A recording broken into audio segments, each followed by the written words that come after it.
नमस्कार दोस्तों, स्वागत है आप सभी का हिस्ट्री 365 में। मेरा नाम है चंद्रकिशोर उपाध्याय और आप देख रहे हैं हिस्ट्री 365।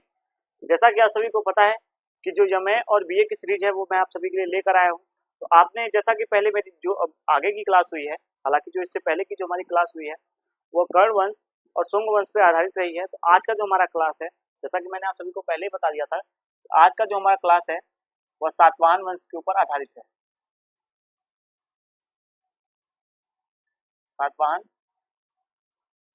वंश पर आधारित है। आज हम सातवाहन वंश के बारे में जो महत्वपूर्ण बातें हैं वो देखेंगे। जैसा कि आप सभी को बता दूं कि सातवाहन वंश के जो संस्थापक थे उनका नाम है सिमुक, और इन्होंने कर्ण वंश के अंतिम शासक सुशर्मा का वध करके यानी कि हत्या करके उसके बाद सातवाहन वंश की नींव डाली थी। तो इस प्रकार से आप सभी को बता दूं कि आपको पहले एक जो आपको इस क्लास से अगले वाले क्लास को जो पीछे हमारा क्लास हुआ है उसमें आपका थोड़ा सा कनेक्टिंग जो है वो मैं कर देता हूँ। तो क्या रहेगा कि आपको समझ में आता रहेगा कि मैं आपको बता दूं कि कर्ण वंश के अंतिम शासक सुशर्मा थे।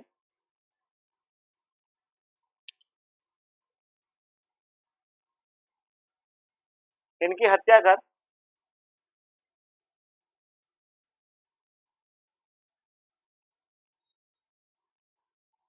कर सिमुक ने एक नए वंश की नींव डाली। हत्या कर सिमुक ने एक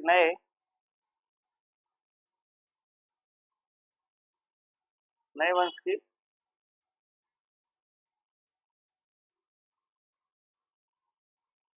नींव डाली। आपको बता दूं कि जो सिमुक की प्रारंभिक जिंदगी थी यानी जो प्रारंभिक जीवन है उसमें हमें देखने को मिलता है कि यह इनके सेनापति के रूप में कार्य कर रहे थे। यानी कि सिमुक जो थे सिमुक सिमुक सु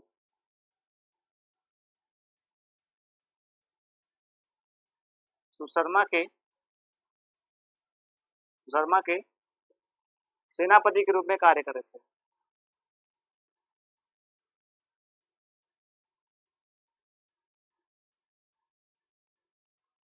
कार्य कर रहे थे। इस प्रकार से हम देखेंगे कि जो सिमुक की प्रारंभिक जीवन है वो इसी पे आधारित है।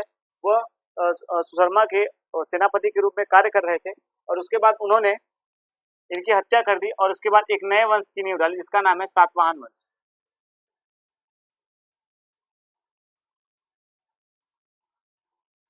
सातवाहन वंश को जो स्थापित करने का श्रेय है वो सिमुक को जाता है। तो सिमुक ने इसकी स्थापना जो थी वो की थी। तो सातवाहन वंश के बारे में आपको कुछ बातें जो हैं वो बता दूं, प्रारंभिक बातें। तो आपको सबसे पहले हम देखते हैं कि सातवाहन वंश के बारे में जो हमें स्रोत हैं वो क्या मिलते हैं, यानी कि जो प्रमाण है वो कौन कौन से ऐसे प्रमाण है जो इनके बारे में हमें जानकारी देते हैं। इनके जो जानकारी है वो हमें प्राप्त होते हैं। तो आपको बता दें कि सातवाहन वंश के एक जब अंधकार का युग होता है तभी एक हमें शासक देखने को मिलते हैं जिनका नाम है हाल। हाल का एक रचना है, हाल की रचना, हाल की गाथा सप्तशती,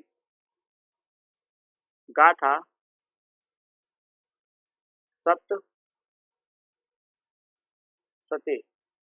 गाथा सप्तशती जो है वो हाल की रचना है, यानी कि जो यहाँ के शासक हैं इन्होंने ही इनके बारे में लिखा है।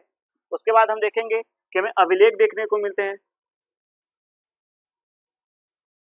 कार्ले के अभिलेख,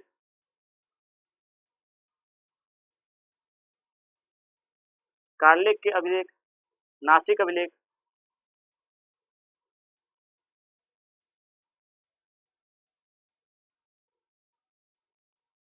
नासिक अभिलेख, नाना घाट का अभिलेख,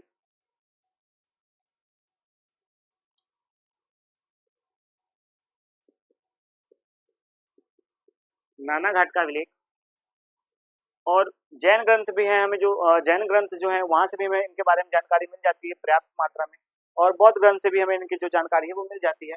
उसके बाद आपको बता दें कि जो ब्राह्मण ग्रंथ है वहां से भी हमें इनके बारे में जो जानकारी वो मिलती है। तो मैं यहाँ पे लिख देता हूँ कि बौद्ध ग्रंथ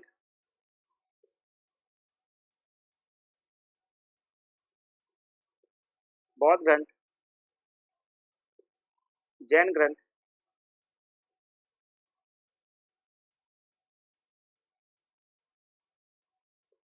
ब्राह्मण ग्रंथ,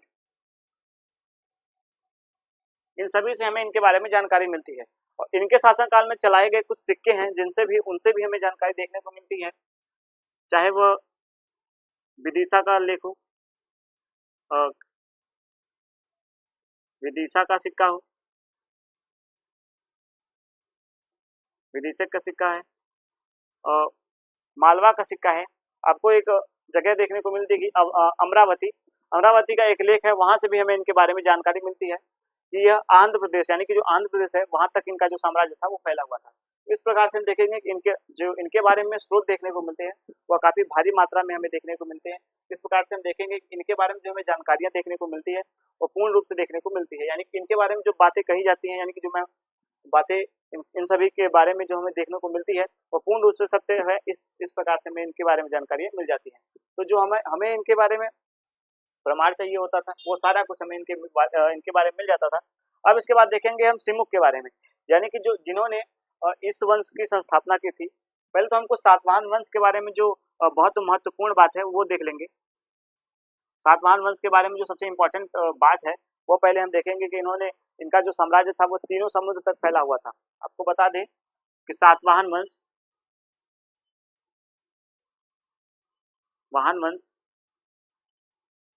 भारत में अब तक का यानी कि जो जितने भी मैंने अभी तक आपको जितने भी वंश के बारे में पढ़ाया था, सातवाहन वंश उनमें से सबसे ज्यादा समय तक राज्य करने वाला शासक वंश था। सातवाहन वंश इस समय का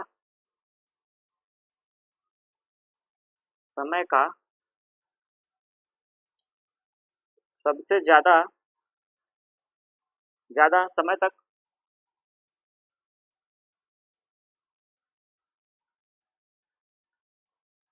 शासन करने वाला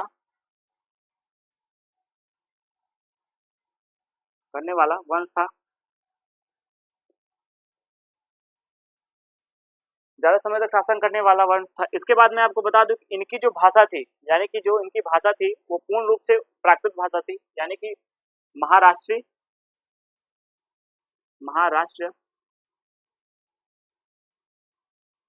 राष्ट्र प्राकृत भाषा थी।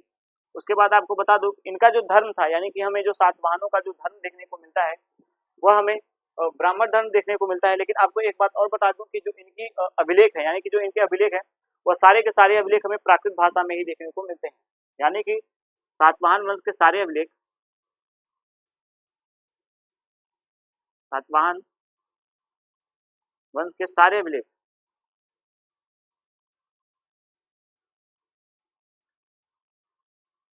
प्राकृत भाषा में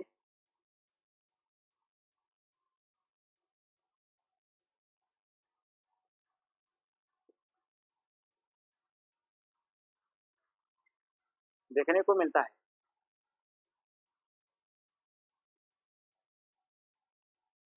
तो ये एक जो इंपॉर्टेंट बातें हैं मैं आपको बता रहा हूँ। उसके बाद आप देखेंगे कि इनका जो धर्म है, सातवाहन वंश के सारे जो शासक हैं उनका जो धर्म है वो हमें ब्राह्मण धर्म देखने को मिलता है।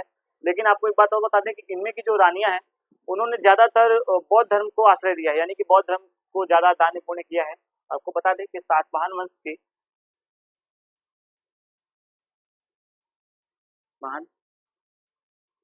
के जो सभी लोग हैं ब्राह्मण धर्म को मानते हैं। आपको बता दें कि यह सभी लोग ब्राह्मण धर्म के अनुयायी थे।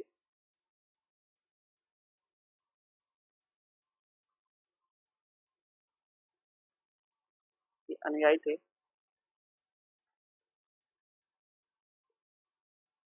अनुयायी थे।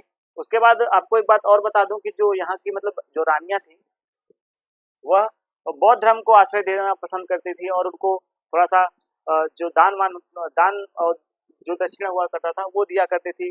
जैसे भूमि दान है, हम देखेंगे कि जो नानाघाट अभिलेख है यानी कि जो नानाघाट अभिलेख है, यहाँ पे हमें जो गौतमी पुत्र सातकर्णी यानी कि जो गौतमी है, श्री बलश्री है, उन्होंने भी जो अपने भूमि को दान दिया है बौद्धों को, वो वर्णन हमें नानाघाट के अभिलेख में देखने को मिलता है। नासिक अभिलेख में भी हमें इनके बारे में वर्णन जो है वह देखने को मिलता है। तो इस प्रकार से आप एक बात और जान लीजिए कि जो यहाँ की महिला थी, यानी कि जो रानियां थी, वह ज्यादातर बौद्ध धर्म को दान पुण्य किया करती थी।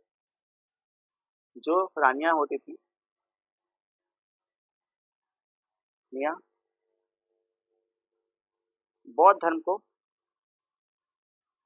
को दान,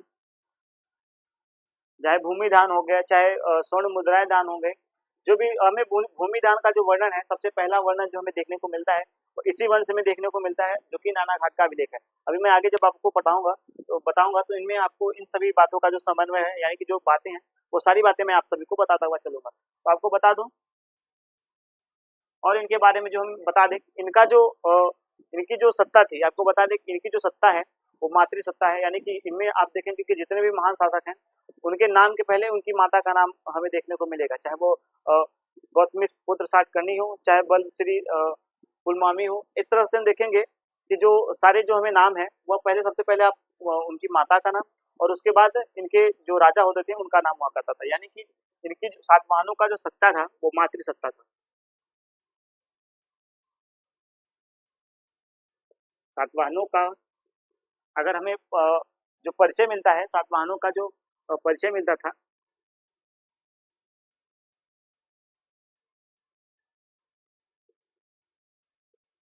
है वह इनकी माताओं के नाम पे देखने को मिलता है।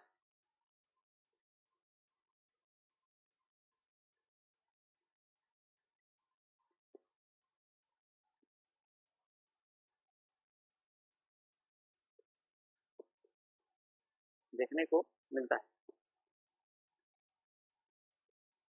इस प्रकार से हम देखेंगे कि जो इनकी माता है, यानी कि देख आप सभी को इनके बारे में जो मैंने बताया कि जो सत्ता है मातृ सत्ता है।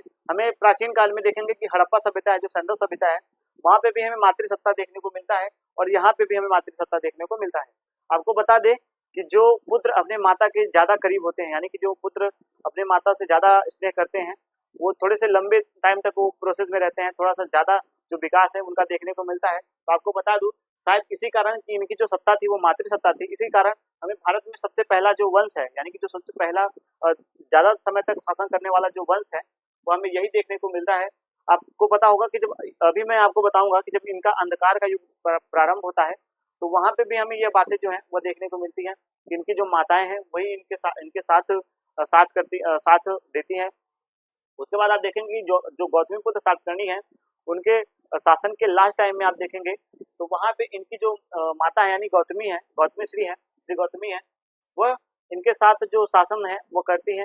उसके बाद हमें ऐसे तमाम जो हमें उल्लेख है इसमें देखने को मिलते हैं, तमाम प्रकार की जो बातें हैं हमें देखने को मिलेंगी। हम आगे इन सभी बातों का जो समन्वय है वो करते हुए चलेंगे। और आपको बता दें कि सातवाहनों को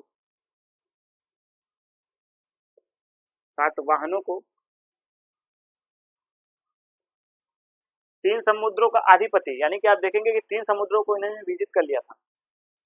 तीन समुद्रों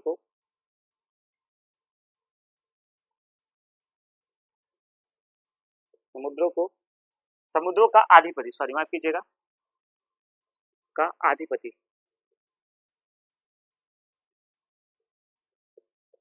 अधिपति कहा जाता है,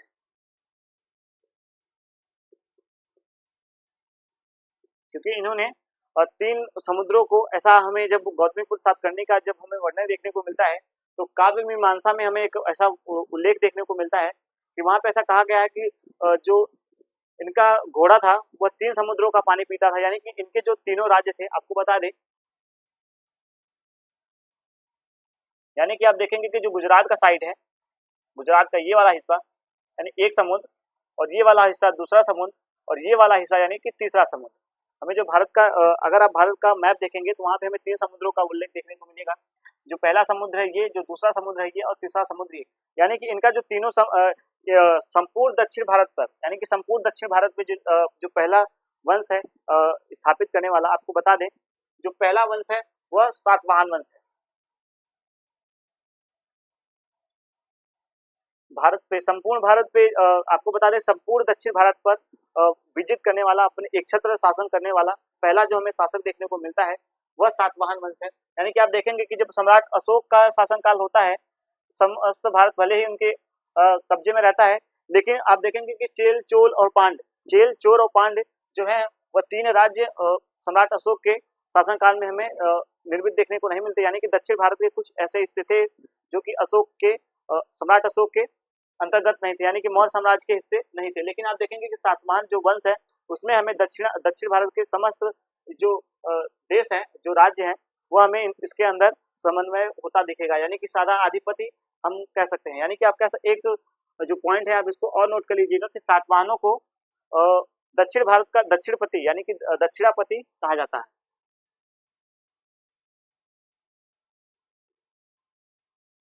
को दक्षिण भारत पर विजिट करने वाला यानी कि दक्षिणापति कहा जाता है। दक्षिणापति कहा जाता है। इस प्रकार से हमने एक जो सातवाहन वंश के बारे में जो हमें मूलभूत एक उनके बारे में जो सबसे ज्यादा इंपॉर्टेंट फैक्ट थे वो मैंने आपको बताया कि ये जो सारे फैक्ट हैं वह इनके बारे में है। जैसा कि मैंने आपको पहले इनके बारे में वर्णन बताए थे, जो प्रमाण है यानी कि जो हमें सातवाहन वंश के बारे में जो प्रमाण देखने को मिलते हैं वह यह है। और उसके बाद ये सारे जो प्रमाण हैं इन्हीं के आधार पर हम इन सभी बातों का समन्वय देखते हैं। और उसके बाद मैंने आपको सभी बताया कि जो सातवाहन वंश है वो भारत पे शासन करने वाला इस समय का सबसे लंबा टाइम पीरियड है। आपको बता दें, एक रघुनाथ सरकार नामक एक विद्वान है, उन्होंने इनका टाइम पीरियड 450 वर्ष का बताया है कि इनका जो सातवाहन ने जो भारत में शासन किया है वह लगभग 434 सालों के आसपास तक इन्होंने शासन किया। यानी कि आप देखेंगे एक जो पूरा सबसे बड़ा समय का क्रम है, यानी कि आप देखेंगे 400 वर्षों तक इन्होंने भारत में शासन किया है। और इनके कुल आप देखेंगे कि 24 से 26 जो हमें शासक है वह देखने को मिलते हैं। यानी कि 24 से 26 शासक ऐसे हैं जो हमें इस वंश के देखने को मिलते हैं। कहीं कहीं पे आप देखेंगे, अगर ब्राह्मण पुराण में देखेंगे तो वहां पे हमें 40 शासकों का वर्णन देखने को मिलता है।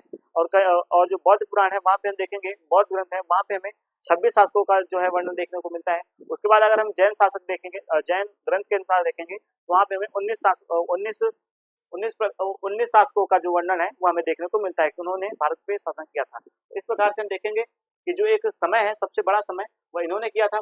जो इनकी भाषा थी वो प्राकृत भाषा थी। यानी कि आपको बताते प्राकृत भाषा वो भाषा होती है जो आमतौर पे बोली जाने वाली भाषा है, जो जनता से आप संवाद करते हैं और जिस भाषा में संवाद करते हैं उस भाषा को प्राकृत भाषा कहा जाता है। तो यानी कि यहाँ इनका जो भाषा थी वो पूर्ण रूप से प्राकृत थी। और यह महाराष्ट्रीय प्राकृत भाषा का जो हमें वर्णन है वो देखने को मिलता है। और इनके जो अभिलेख है, मैंने आपको पहले बता दिया कि जो इनके अभिलेख हैं वो हमें पूरे के पूरे अभिलेख प्राकृत भाषा में देखने को मिलते हैं।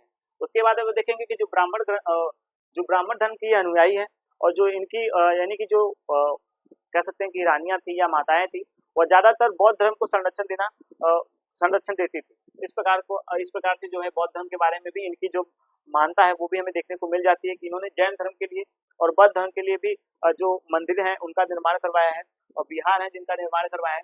उसके बाद सातवाहनों का अगर परिचय देखें तो उनकी माता के आधार पर किया जाता है। जैसा कि मैंने आपको पहले बता दिया कि ये सातवाहन वंश पहला ऐसा वंश हमें देखने को मिलता है जो कि जिनकी सबसे पहले माताओं का नाम आएगा, उसके बाद उनके पिता का नाम आता है। उसके बाद देखेंगे सातवाहनों को 3 समुद्रों का अधिपति कहा जाता है। यानी कि मैंने आपको पहला बता दिया कि गौतमीपुत्र सातकर्णी, ऐसा उल्लेख हमें देखने को मिलता है कि गौतमीपुत्र सातकर्णी का जो घोड़ा था वह 3 समुद्रों का पानी पीता था, पहला समुद्र, दूसरा समुद्र और तीसरा समुद्र। यानी कि ऐसा नहीं था कि आज सुबह यहाँ पे पानी पिया, दोपहर को यहाँ पिया और शाम को यहाँ पिया, ऐसा नहीं था। यानी कि जिस समय यह इतनी तेजी से इन्होंने अपने साम्राज्य का विस्तार जो किया है उस प्रकार से हमें इनका जो साम्राज्य इस प्रकार से फैला हुआ हमें देखने को मिलता है कि इनके जो घोड़े थे वो 3 समुद्रों का पानी जो पीते थे। यानी कि 2-4 महीने पहले यहाँ पे पिया होगा, उसके बाद कुछ साल बाद यहाँ पे पिया होगा और कुछ दिन साल पहले यहाँ पे पिया होगा। इस प्रकार से इनके जो वर्णन है वो हमें देखने को मिल जाते हैं। उसके बाद आपको बता दें कि दक्षिणापति इनको कहा जाता है। जैसा कि मैंने आपको बताया कि सम्राट अशोक का जो शासन काल था वह चेल, पांड्य, चोल और चेल जो राज्य थे उन पर उनका पूरा आधिपत्य नहीं था, यानी कि दक्षिण भारत के ऐसे 3 राज्य थे जिन पर सम्राट अशोक का आधिपत्य नहीं हुआ था और उन्होंने इसको विजित नहीं किया था। इस प्रकार से हम देखेंगे कि दक्षिणापथ पे पूर्ण रूप से शासन करने वाला जो पहला हमें वंश देखने को मिलता है वह सातवाहन वंश है। इस प्रकार से जो सातवाहन वंश के बारे में हमें एक बेसिक जानकारी थी, एक जो महत्वपूर्ण जानकारी थी वो मैंने आपको पहले ही दे दी। अब उसके बाद हम एक एक शासन के बारे में, एक एक शासक के बारे में और एक एक शासकों के बारे में जो उनके बात हैं, जो उनकी सारी युद्ध है, नीतियां हैं, वो सारी बातें हम आगे डिस्कस हुए अपने क्लास करते हुए अपने क्लास में पढ़ेंगे। तो आपको बता दें जो पहला शासक है, जैसा कि मैंने आपको सिमुक के बारे में बताया था, तो आप इस चीज को नोट कर ले कि ये बहुत इंपॉर्टेंट फैक्ट है जो मैंने आपको अभी अभी बताया। इस बात को आप नोट करते हुए आगे बढ़ें। तो क्या होगा कि आपका सातवाहन वंश का जो मेन टॉपिक है, एक बेसिक जो लेवल है वो आपका क्रिएट होता चलेगा और आपको इनके बारे में जो जानकारियां हैं वह मिलती हुई चलेंगी।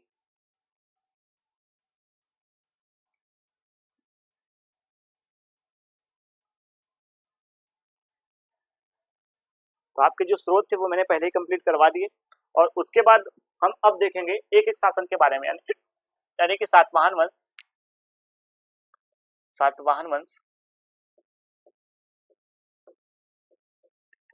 का जो सबसे पहले हमने आपको बताया कि सातवाहन वंश के जो संस्थापक हैं, यानी कि सातवाहन वंश के संस्थापक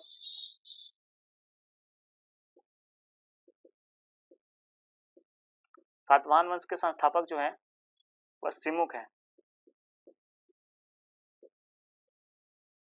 और जैसा कि मैंने आपको पहले बताया कि कर्ण वंश के लास्ट के शासक जो थे, कर्ण वंश के जो लास्ट के शासक थे, उन्हीं की मृत्यु के बाद जो है इन्होंने इस वंश का, यानी कि जो इन्होंने किसकी हत्या की थी, मैंने आपको बताया कि कर्ण वंश के शासक थे। कर्ण वंश के शासक जो बताया मैंने कि सुशर्मा,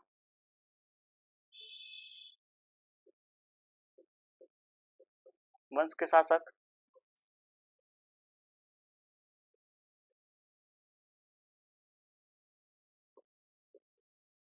सुशर्मा का इन्होंने हत्या कर दिया था। उसके बाद इन्होंने सातवाहन वंश का जो है वह नींव डाला था। तो इस प्रकार से जो बातें हैं हमें देखने को मिल जाती हैं।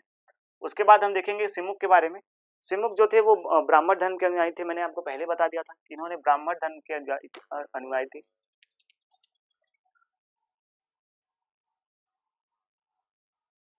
ब्राह्मण धर्म के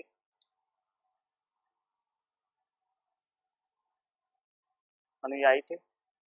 इनकी जो राजधानी थी, इनकी जो राजधानी थी, इनकी राजधानी वो अमरकोट, कहीं पे हमें अमरकोट देखने को मिलता है और कहीं पे सॉरी माफ कीजिएगा, इनकी जो राजधानी है वो धरणी कोट है।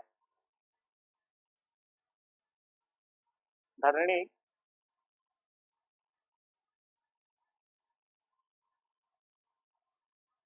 कोट अमरावती। हालांकि जो इनकी बसाई हुई राजधानी है, आपको बता दें कि जो सिमुक थे इन्होंने इस राजधानी को बसाया है। आगे देखेंगे कि आगे के जो शासक हैं उन्होंने इस राजधानी को कई जगह परिवर्तित किया है। तो हम जैसे जैसे उन शासकों के बारे में पढ़ेंगे उसके बाद हम उन राजधानी के बारे में पढ़ेंगे। अगर मैं आपको यहाँ पे सारी राजधानियां बता दूंगा तो क्या होगा कि आपका जो एक कॉन्टेक्ट है वो टूट जाएगा। तो इस प्रकार से हम जिस भी शासक के बारे में पढ़ेंगे उसके बारे में हम आगे बढ़ते हुए चलेंगे। आपको बता दें ये ब्राह्मण धर्म के अनुयायी थे। इन्होंने जैन धर्म और बौद्ध धर्म के लिए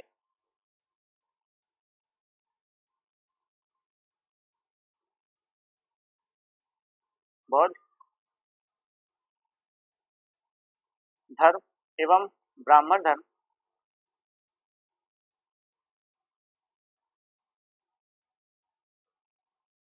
के लिए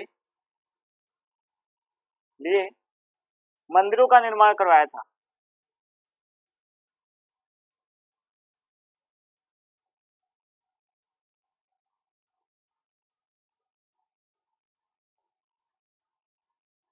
मंदिरों का जो निर्माण है वो निर्माण कार्य जो था ये वो इन्होंने करवाया था। आपको बता दें कि इन्होंने बौद्ध धर्म और जैन धर्म के जो मंदिर थे उनका निर्माण करवाया था। हालांकि आप देख रहे हैं कि इनका जो धर्म है वो सहिष्णु न होकर सभी धर्मों के प्रति इनका जो झुकाव है वो देखने को हमें मिलता है। समस्त जो हमारे शासक है, ऐसे एक भी शासक इसमें सातवाहन वंश के एक भी शासक हमें ऐसे देखने को नहीं मिलते जो कि सिर्फ अपने धर्म को बढ़ाई दें, हर एक धर्म को ये मानते हैं, यानी कि हर धर्म की इज्जत करते हैं। जो हमें राजवंश देखने को मिल रहा है कि इन्होंने सभी धर्मों के लिए समान रूप से कार्य किया था। तो इस प्रकार से हम देखेंगे इनका जो प्रारंभिक दिन था, आपको बता दें कि ये अपने शासन के प्रारंभिक दिनों में अपने शासन के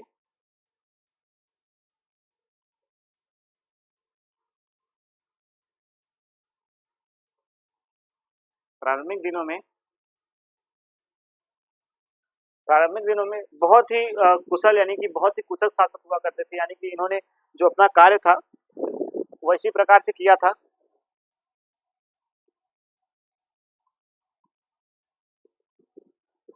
सॉरी, माफ कीजिएगा। ये अपने शासन काल के प्रारंभिक दिनों में बहुत ज्यादा कुशल, यानी कि इन्होंने जो अपने दान पुण्य थे वो सारे काम किए थे। लेकिन इनके शासन के लास्ट टाइम, यानी कि जब इनका शासन का अंतिम दिन होता है, यह अपने शासन प्रारंभिक शासक के दिनों में यह बहुत ही कुशल शासक थे, बहुत कुशल शासक थे।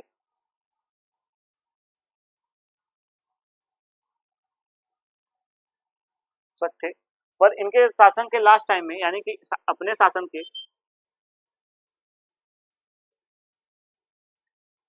के आखिरी समय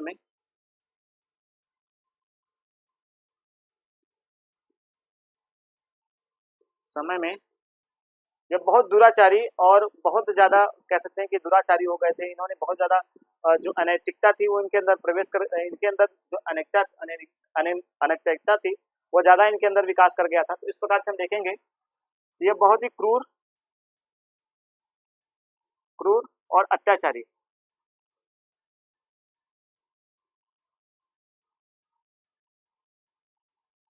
हो गए थे।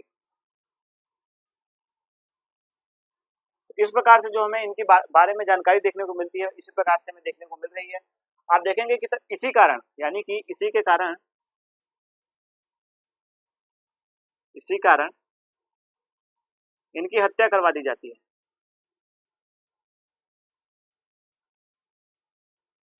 हत्या करवा दी जाती है।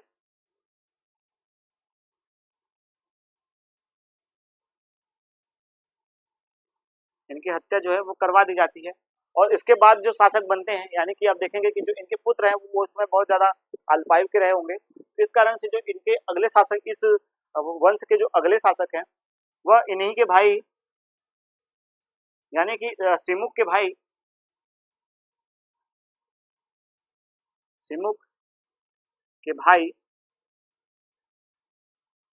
भाई कृष्ण या कान्हा अगला शासक बनते हैं। यानी कि सिमुक के भाई कृष्ण या कान्हा इस वंश के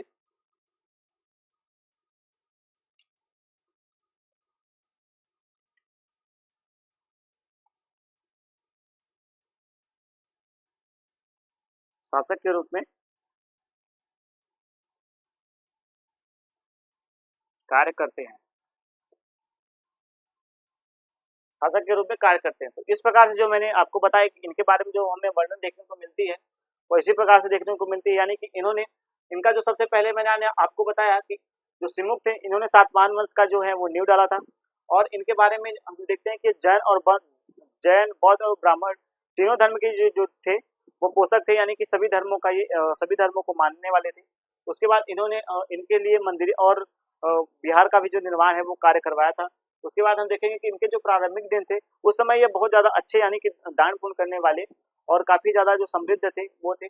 उसके बाद देखेंगे कि शासन के अंतिम में यह क्रूर और अत्याचारी हो जाते हैं, जिसके कारण इनका वध करवा दिया जाता है। और फिर इनके शासन के जस्ट बाद, यानी कि इनका जो भाई था कृष्ण या कान्हा, आपको बता दें कृष्ण या कान्हा है, वह इनका वर्णन हमें देखने को मिलता है। उसके बाद ये इस वंश पे शासन करते हैं। उसके बाद अब इनके बाद जो अगला शासक हमें देखने को मिलता है वह सातकर्णी प्रथम, यानी कि आपको बता दें कि अब हमारा अगला जो शासक है सातकर्णी प्रथम देखने को मिलता है। यह सिमुक का पहले आपको बता दें कि यह जो शासक था, इसने सातवाहनों का जो एक वर्चस्व है वो समस्त आर्य यानी कि समस्त दक्षिणापथ में जो है वह फैला दिया था। यानी कि आप देखेंगे कि जो जहां से हम सातवाहनों को जानने लगते हैं कि सातवाहन वंश के शासक हैं, वहां पे इन्होंने इस वंश का सबसे ज्यादा जो पताका था वो फहरा दिया था। सातवाहन वंश का जो पताका है वो इन्होंने फहराया था, और इस प्रकार से हमें देखने को मिलेगी, इनके बारे में जो जानकारी हमें देखने को मिलती है वो यही है कि इन्होंने एक चर्म सीमा पे, जो कह सकते हैं कि चर्म सीमा पे सातवाहनों का जो है वंश उसको फैला दिया था। तो आप पहले एक बार इनके इन जिसके बारे में मैंने आपको बताया यानी कि सिमुक के बारे में जो बातें बताएंगे उसको नोट कर लें। उसके बाद मैं फिर सातकर्णी प्रथम की एक जो पूरी जो इनके बारे में बातें हैं वो मैं आपको बताऊंगा। तो मैं सिमुक सातकर्णी प्रथम तक इसको रोकता हूँ, उसके बाद आप मैं साफ कर देता हूँ, उसके बाद आपको सारी बातें इनके बारे में बताऊंगा। क्या होता है कि मैं अगर सारी चीजें एक ही बोर्ड पे एक ही बार में लिख देता हूँ तो उसमें क्या होता है कि आपको जो समझने में थोड़ी सी दिक्कत आती है। ठीक है, तो मैंने आपको इस बात को बताने के लिए अब हम देखेंगे सातवाहन वंश के अगला शासक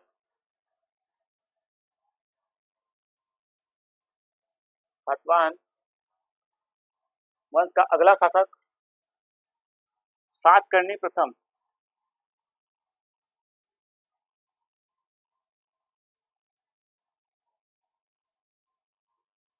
आपको बता दें कि अगर सातकर्णी प्रथम यहाँ पे लिखा गया है तो इस बात को आप जरूर नोट करिएगा कि अगर ये प्रथम है तो द्वितीय तृतीय या फिर ऐसे ऐसे शासक भी होंगे, तो इसी नाम के हमें आगे भी देखने को मिल जाएंगे। तो आपको पता है कि सातकर्णी प्रथम है, इन्होंने इनके जो पिता थे वो सिमुक थे,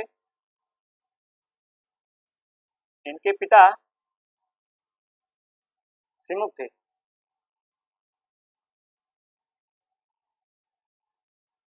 इन्होंने सातवाहनों का जो एक स्थान है वो एक निम्न स्थान से उठा करके इन्होंने एक चर्म उत्सव पर यानी कि एक चर्म सीमा तक यह ला के इन्होंने पहुंचा दिया था। यानी सातवाहनों का जो पताका है वो पहले एक राज्य पे फैला हुआ था, जो कि आपको देखने को मिलेगा कि दक्षिण भारत में महाराष्ट्र तक इनका जो राज्य था वो फैला हुआ था।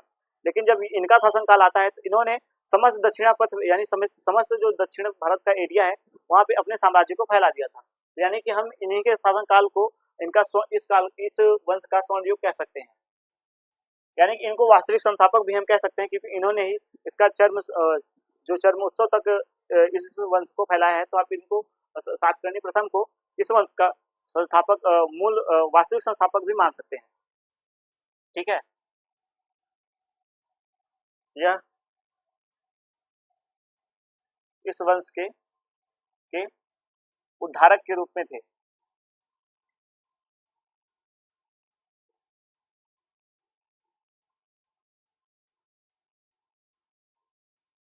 यानी कि इन्होंने इस वंश का जो है वो उद्धार कर दिया था, एक चरम सीमा पर पहुंचा दिया था। इस प्रकार से जो बातें हैं हम देखते हुए चलेंगे। अब मैं आपको बता दूं इन्होंने इन्होंने अ, इन्होंने एक जगह पर शकु को पराजित किया था, यानी कि इन्होंने मालवा पर आक्रमण किया था।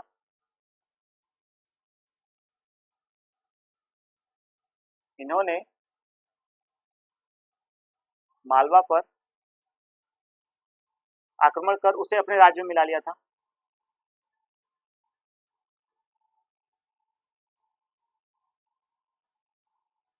उसे अपने राज्य में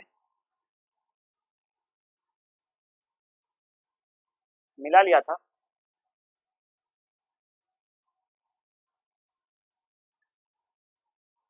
लिया था और इनके जो हमें अभिलेख हैं, यानी कि आप देखेंगे कि जो इनके सिक्के हमें देखने को मिलते हैं जिन्नार से। जिन्नार एक जगह का नाम है, आपको बता दें कि जो जिन्नार है वो एक जगह का नाम है। यहाँ से हमें इनकी और इनके और इनकी पत्नी का जो है एक अश्व आकृति का जो हमें रजत का हमें सिक्का जो देखने को मिलता है वो यहीं से देखने को मिलता है। यानी कि जिन्नार से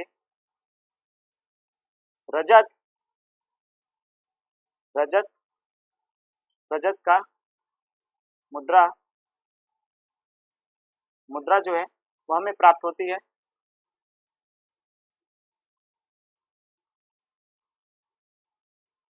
जिस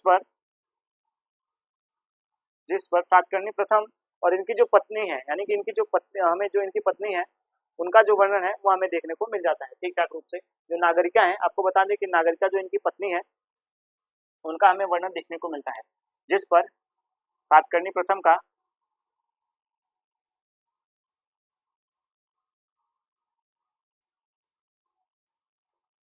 सातकर्णी प्रथम का और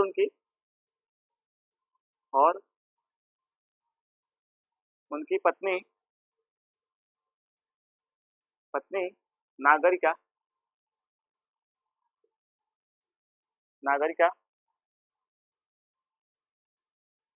का अश्व आकृति आकृति का अंकन देखने को मिलता है। इस प्रकार से आप इन सभी बातों को नोट करते हुए चलिए, क्योंकि ये जो बातें हैं वो ज़्यादा से ज़्यादा आपके परीक्षा के दृष्टिकोण से इंपॉर्टेंट है, तो आपको इस बात को नोट करते हुए चलना है। और जो सातकर्णी प्रथम है, इनके बारे में एक और हमें जो वर्णन देखने को मिलता है, यानी कि इनके बारे में जो हमें जानकारियां प्राप्त होती हैं वो एक से एक जगह और है। नेवासा के सिक्के, यानी कि आप देखेंगे कि नेवासा नामक एक जगह का नाम है, वहां से भी हमें इनके जो सिक्के हैं वो देखने को मिल जाते हैं। नेवासा के सिक्के पर भी इनके जो अंकन है वो देखने को मिलते हैं। के सिक्कों पर भी इनके अंकन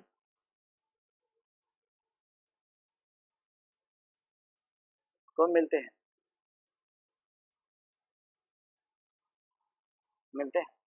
इस प्रकार से जो हमें बातें हैं वो इनके बारे में देखने को मिल रही है। उसके बाद एक बात और आपको बता दें, इनकी जो पत्नी थी, इनका जो वैवाहिक संबंध है, इनकी पत्नी का नाम नागरिका का है। इस प्रकार से हम जो इनके बारे में जानकारी है वो आप सभी को देते हुए चल रहे हैं, ताकि इनके बारे में जो हमें एक मोटा जो समझ है वो हमारे ख्याल से जो विकसित होता हुआ चले। तो आपको इनके बारे में जो जानकारियां मैं है वो देता हुआ चल रहा हूँ। तो आपको और बता दूं, इन्होंने कई इनके बारे में हमें यज्ञों के भी जो साक्ष्य हैं वो देखने को मिल जाते हैं। यानी कि इन्होंने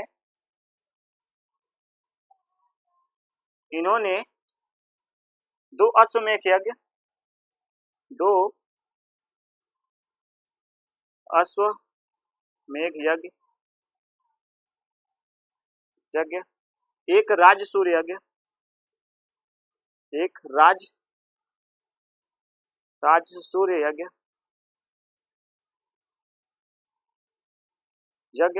और ऐसे मिला करके, यानी कि आपको बता दें कि ऐसे ही यज्ञों की श्रृंखला को मिला करके कुल 18 यज्ञ 18 यज्ञ करने का जो श्रेय है, ऐसे 18 यज्ञ संपन्न करने का श्रेय इनको प्राप्त है। करने का जो श्रेय है वह प्राप्त है। तो इस प्रकार से जो मैंने इनके बारे में जानकारियां दी वो सारी की सारी आपको एक नोटेबल आप एक नोट करते हुए चले। और इनके बारे में आपको बता दूं, इनके जन्म के अंतिम समय में, यानी कि आप सॉरी माफ कीजिएगा, इनके शासन के अंतिम समय में जब इनकी मृत्यु हो जाती है तो इनकी जो शासिका के रूप में कार्य करती हैं, यानी कि आप देखेंगे कि भारत की जो पहली महिला शासिका है और भारतीय पहली महिला शासिका के रूप में जो हमें कार्य करने वाली दिखती हैं वो इन्हीं की जो पत्नी है वह है। तो आपको बता दें कि इनकी मृत्यु के अंतिम दिनों में इनके शासन के अंतिम दिनों में हमें ऐसा वर्णन देखने को मिलता है कि जब इनकी मृत्यु हो जाती है तो इनके 2 पुत्र थे जो अवयस्क थे, यानी कि जिनकी उम्र जो थी वह बहुत कम थी, यानी कि 5 से 4 साल के लड़के 5 से 4 साल के जो लड़के थे वह इनके थे। उनका जो हमें नाम देखने को मिलता है शक्तिश्री और वेदश्री, यानी कि आपको बता दें जो उनके नाम है वह है शक्तिश्री शक्तिश्री और वेदश्री श्री। तो आपको बता दें कि जो शक्तिश्री है और जो वेदश्री है, इनकी जो वयस्क थे, यानी कि वयस्क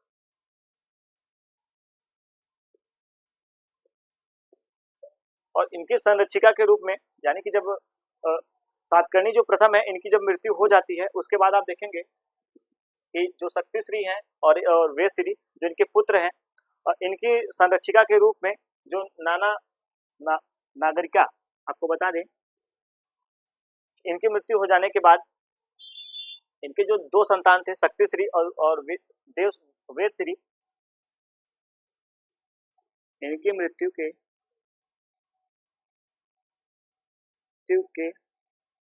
बाद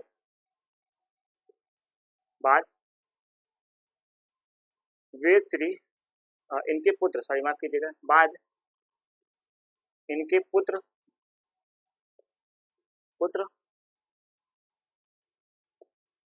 वेदश्री और शक्तिश्री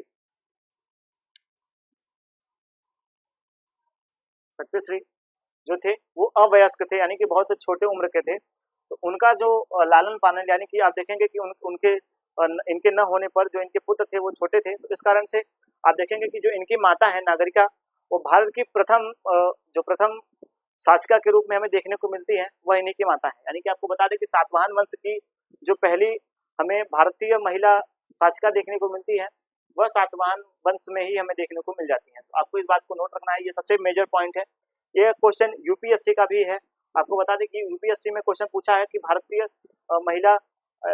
महिला का नाम बताइए जो प्राचीन काल में जिन्होंने शासिका के रूप में कार्य किया था। तो आपको बता दें प्रथम जो भारतीय महिला है वह यही है। तो अवयस्क होने के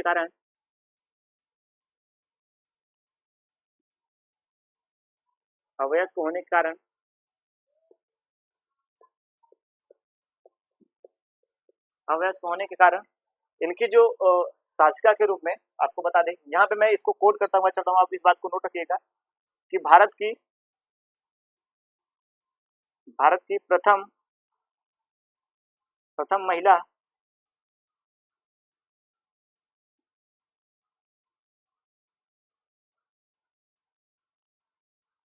पहली महिला शासिका सातवाहन वंश से हमें देखने को मिलती है। सातवाहन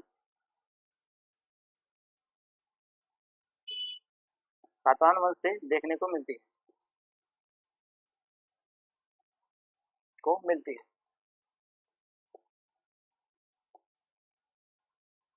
तो आपको इस बात को नोट करना है। और इनका जो नाम है वो सातकर्णी प्रथम है, सातकर्णी प्रथम की पत्नी नागरिका है, जिन्होंने अपने जो छोटे बच्चे थे, अवयस्क जो बच्चे थे, उन्हीं के स्थान पे, यानी कि वो छोटे थे तो उनको राजा नहीं बनाया जा सकता था, उनके स्थान पर इन्होंने अपना जो एक कह सकते हैं कि इन्होंने एक शासिका के रूप में, एक संरक्षिका के रूप में कार्य किया। और भारत की प्रथम महिला संरक्षिका जो है, यानी कि शासिका है, वह देखने को हमें सातवाहन वंश में देखने को मिलती है। और आपको एक बात बता दूं कि जो सातकर्णी प्रथम थे और जो नागरिका थे, इन्होंने भूमि दान के, यानी कि जो इनके भूमि दान का हमें एक वर्णन देखने को मिलता है, वह नासिक अभिलेख से भी देखने को मिलता है। यानी कि आपको बता दें कि इनकी प्रथम भूमि दान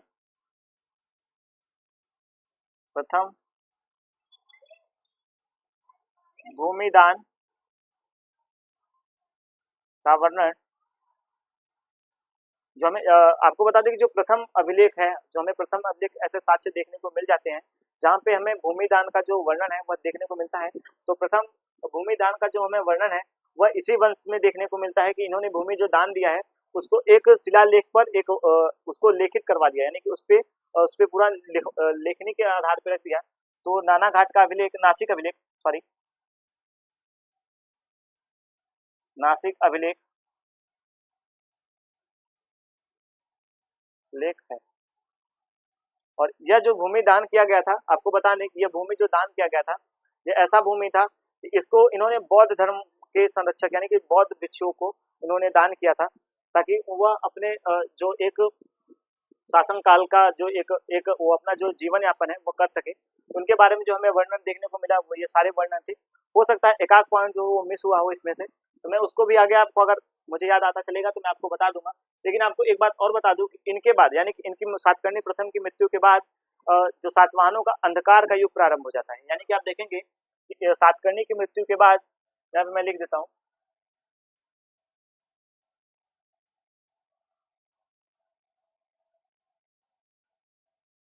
सातकर्णी के मृत्यु के बाद मृत्यु के बाद सातकर्णी की मृत्यु के बाद अंधकार का सातवाहनों का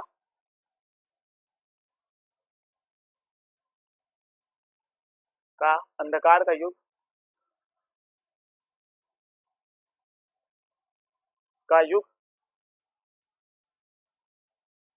प्रारंभ हो जाता है, प्रारंभ हो जाता है। इस प्रकार से जो है इनका जो अंधकार का युग है वो प्रारंभ हो जाता है। तो एक जो वर्णन है मैंने आपको इनके बारे में जो कर दिए हैं, उसके बाद आप इन सभी के बारे में जो जानकारी है मैंने आपको दे दिया है। उसके बाद आपको एक बात और बता दूं, इनकी जो विदिशा से गौतमी जो सातकर्णी है, इनका विदिशा से हमें जो एक लेख है वो हमें देखने को मिलता है। विदिशा से इनके श्री सात यानी कि जो श्री सात नामधारी जो सिक्के हैं वो हमें देखने को मिलते हैं। एक जो पॉइंट है आप इसको भी नोट कर लें कि विदिशा से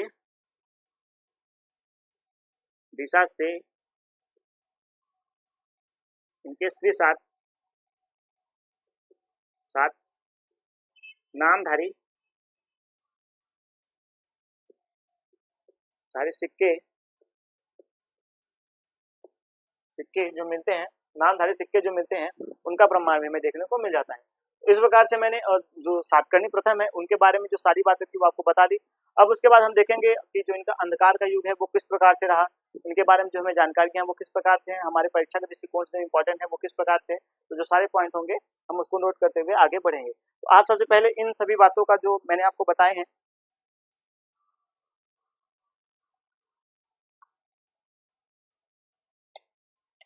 आप इन सभी बातों का एक बार पहले एक जो लेख है वो कर लें, ताकि इसको लेख एक जगह पे लिख लें, नोट कर लें, ताकि ये सारी जो बातें हैं वो आपको आगे की परीक्षाओं में काम आए। और मैं आपको बताता हूँ, मैं ये बात का आपको आश्वासन देता हूँ कि अगर आप इन सभी बातों को एक बार पूर्ण रूप से अगर याद कर लेते हैं, यानी कि जो आप इन सभी को इन बातों को सभी बातों को आप याद करते हैं, तो आपका 95% जो सातवाहन वंश से हमारा जो सातवाहन वंश से जो क्वेश्चन बनता है वो 95% हमारा ये संभव है। ये सारी बातें इनसे ज्यादा हमसे नहीं पूछे जाएंगी। यानी कि जो मैं आपको ये बातें बता रहा हूँ, तो सातवाहन वंश की 95% मैं दावे के साथ कह सकता हूँ कि आपको जो इनमें से बातें हमें मिलेंगी वह इनसे बाहर का नहीं होगा, सारी की सारी चीजें इन्हीं के अंदर की होंगी। हो सकता है कुछ अभिलेख, कुछ सिक्के के ऐसे प्रमाण हो जो कि मुझे भी ज्ञात ना हो, तो वो सारे आपसे पूछे जा सकते हैं। लेकिन इसमें जो मैं आपको बताता हुआ चलता हूँ, इतना मुझे कंफर्म है कि इससे ज्यादा सातवाहन वंश से आपसे नहीं पूछा जाएगा। तो चलते हैं सातवाहन वंश का जो अंधकार का युग है, सातवाहन वंश का अंधकार का युग, हम अब इसी के बारे में जो जानकारी है वो आपको देंगे। आपको बता दें, जैसा कि मैंने आपको बताया कि सातकर्णी प्रथम की मृत्यु के बाद उनकी जो शासिका है, उनकी जो पत्नी है, वह शासिका के रूप में कार्य करने लग जाती हैं। यानी कि आपको बता दूं, यहाँ पे मैं एक नोट करता हुआ चलूंगा तो आपका एक जो बेसिक समझ है वो डेवलप होता हुआ चलेगा। तो मैं आपको बता दूं, जो सातकर्णी है, सातकर्णी प्रथम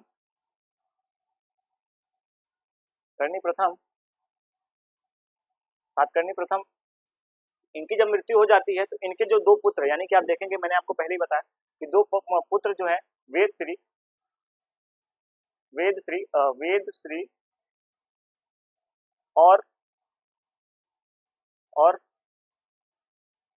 और और एक जो इनके पुत्र हैं शक्तिश्री, माफ कीजिएगा, शक्तिश्री,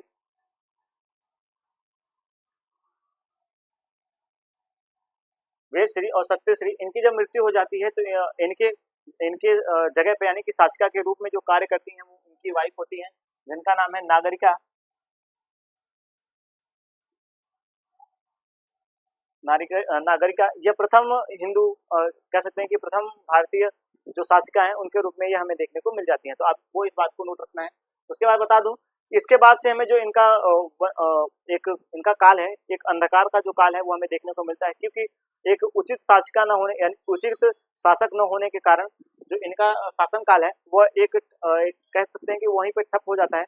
और इनका जो मूल निवास है, आपको बता दें कि इनका जो मूल निवास है उसको भी शकों ने छीन लिया, यानी कि जो शकों ने इन पर आक्रमण किया जब जान गए कि इनके शासक जो सातकर्णी है वो जिंदा नहीं है, उनकी मृत्यु हो चुकी है और जो उनका शासन है वो एक अब कमजोर हाथों में चला गया है, यानी कि उस पर अब शासन करने वाला एक उचित शासक नहीं है। तो इन्होंने उन पर आक्रमण कर दिया और इनका जो मूल निवास था, यानी कि जो मूल निवास स्थान था, मूल निवास स्थान, इनका जो मूल निवास स्थान है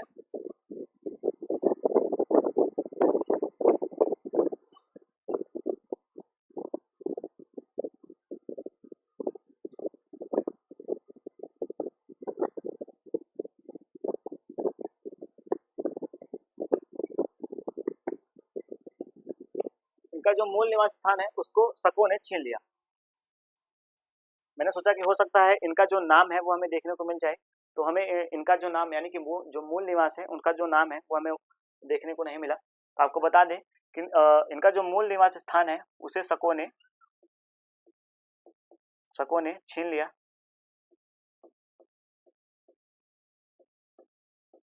तो इस प्रकार से जो हमें इनके बारे में वर्णन देखने को मिलता है वो इसी प्रकार से हमें देखने को मिलता है। उसके बाद हम देखेंगे कि जो इनका मूल स्थान है उसको शकों ने शक जो है वो छीन लेते हैं।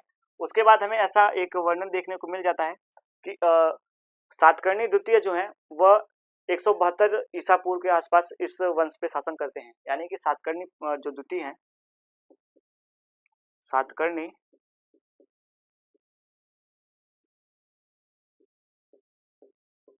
द्वितीय हैं, वो इस वंश पे शासन करते हैं।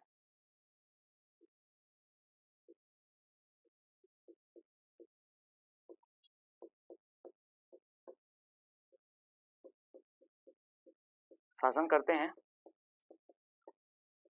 इनका जो समय टाइम पीरियड हमें देखने को मिलता है वो 174 ईसा पूर्व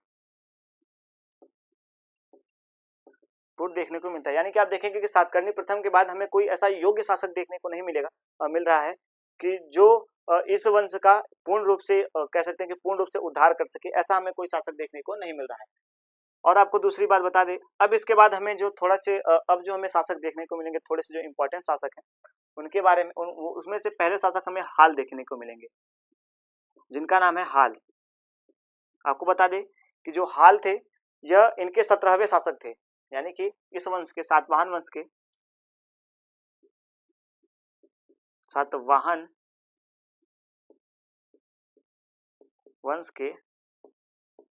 17वें शासक थे। यह एक कवि थे, यह एक कवि थे। इन्होंने, आपको पता है कि जो कविताकार होते हैं उन्हें युद्धों का ज्यादा शौक नहीं होता, वो बस अपने तक जो है वो सीमित रहना चाहते हैं।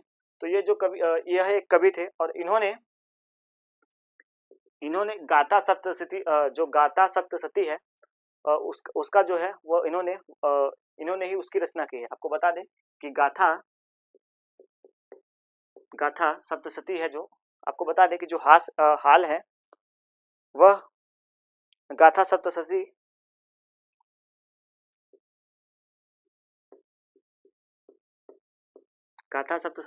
की रचना की हाल ने की। हाल ने किया। आपको बता दें कि यह जो गाथा सप्तशती है, आपको बता दें कि जो गाथा सप्तशती है, इसमें जो हमें लेख देखने को मिलते हैं वो महाराष्ट्रीय प्राकृतिक भाषा देखने को मिलता है। यानी कि आपको बता दें कि जो महाराष्ट्र की, मैंने आपको पहले बताया कि जो इनके सारे लेख अभिलेख हमें देखने को मिलते हैं वो प्राकृत भाषा में देखने को मिलते हैं। इस प्रकार से हम देखेंगे कि जो गाथा सप्तशती के लेखक हैं, यानी कि जो इनके बारे में जो हमें वर्णन देखने को मिलता है वो हमें महाराष्ट्रीय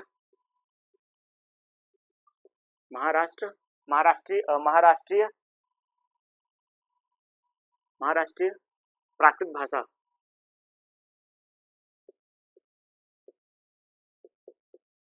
में देखने को मिलता है।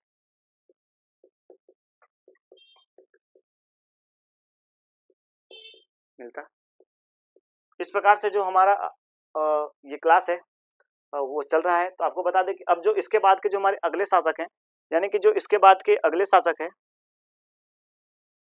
और एक बात आपको बता दें इनके बारे में, इन्हीं के शासनकाल में कानतंत्र, इनके शासनकाल में कानतंत्र के लेखक कानतंत्र के जो लेखक हैं सर्ववर्मन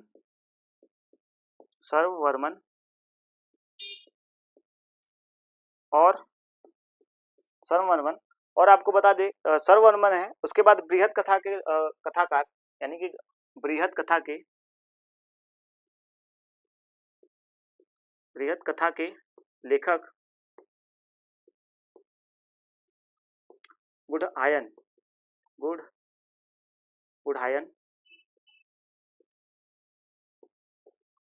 जो है वो इनके ही शासनकाल में ही जो थे वो थे, इनके ही दरबार में जो थे वो ये सारे लेखक जो थे, आपको बता दें कि ये लेखक थे। तो इसी प्रकार से आपको देखने को मिलेंगे कि इनके जो शासनकाल में हमें जो लेखक के, यानी कि जो कानतंत्र के जो लेखक हैं, यानी कानतंत्र के जो लेखक हैं सर्ववर्मन और बृहत कथा के लेखक गुढ़ायन, वो इनके ही हमें दरबार में देखने को मिलते हैं। इनके दरबार में आपको बता दें कि हाल के दरबार में देखने को मिलते हैं। तो जैसा कि आप सभी को पता है कि मैंने अब हाल तक का जो आपका पाठ्यक्रम है, यानी कि जो हमारा अब क्लास है वो हाल तक के शासनकाल तक पहुंच चुका है। अब हम देखेंगे गौतमीपुत्र सातकर्णी के बारे में। आपको बता दें कि अब हमारा जो अगला टॉपिक होगा, यानी कि जो हमारा अब अगला शासक है, जो अगले शासक हैं सातवाहन वंश के जो अगले शासक है वो गौतमीपुत्र सातकर्णी है।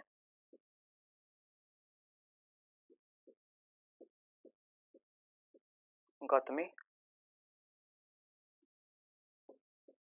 सातकर्णी है। इनका जो टाइम पीरियड हमें देखने को मिल जाता है वो 80 ईस्वी से लेकर 104 ईस्वी तक इनका जो टाइम पीरियड है, इनका समय 80 ईस्वी से लेकर 104 ईस्वी तक। आपको बता दें कि ईसा पूर्व से लेकर ईस्वी तक सारा जो इनका जो समय है वो शासनकाल के अंतर्गत फैला हुआ है। और जो हमारा क्लास है, आज का क्लास हमारा यहीं तक रहेगा। उसके बाद हम अब आगे जो है वो गौतमीपुत्र सातकर्णी और वशिष्ठपुत्र पुलमावी के बारे में जो है वो जो हमारी क्लास होगी वो हमारी नेक्स्ट क्लास होगा। तो इस प्रकार से हमने यहाँ तक का जो क्लास है, यानी कि जो सातवाहन वंश के बारे में जो महत्वपूर्ण बातें थी वो मैंने आपको बता दी। स्टार्टिंग की जो पॉइंट थी, बेसिक पॉइंट था, वो मैंने आपको बता दिया। तो इस प्रकार से आज की जो हमारी क्लास है वो यहीं तक रखी जाएगी। उसके बाद आगे की जो क्लास होगी उसमें मैं आपको इन सभी बातों के बारे में आपको अलग से बताऊंगा। गौतमीपुत्र सातकर्णी के बारे में और वशिष्ठपुत्र पुलमावी के बारे में मैं आपको आगे की जो क्लास होगी वो हम उसमें सारा इनके बारे में जो होगा वो डिस्कस करेंगे। तो ये हमारा फर्स्ट पार्ट है, और जो हमारा सेकेंड पार्ट होगा उसमें हम जो सारी बातें होंगी उसका समन्वय करेंगे। तो आज की क्लास को यहीं तक रखते हैं। अगर ये मेरा क्लास पसंद आया हो तो लाइक करें, शेयर करें, कमेंट करें और अपने दोस्तों के साथ जरूर से जरूर शेयर कर ले। चलते हैं। जय हिंद।